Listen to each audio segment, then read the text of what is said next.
এই গাইস আজকে আমি বানিয়ে দেখাবো সিম্পল একটা তরকারি। দুটো ডিম ছিল বাড়িতে, ডিম দুটো ভুজিয়া বানিয়ে নেবো প্রথমে নুন হলুদ দিয়ে। তারপরে কড়াইশুঁটি আলু কেটে ধুয়ে রেখেছি, ওটাকে নুন হলুদ দিয়ে একটু ভেজে নেব পেঁয়াজের ওপরে দিয়ে।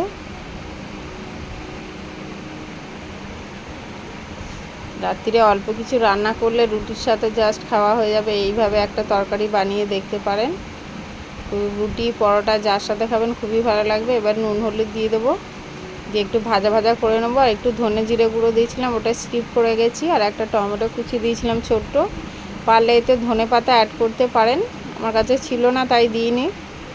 ধনে পাতা অ্যাড করলে তরকারির স্বাদটা আরও দ্বিগুণ হয়ে যাবে। একটা ঢাকা চাপা দিয়ে রান্না করে নিয়েছি, আলুটা সেদ্ধ হয়ে গেছে। এবার ডিমের কুচিগুলো দিয়ে দেবো, ডিমের কুচিগুলো এবারে দিয়ে দেবো, দিয়ে নামিয়ে নিলাম। বাই।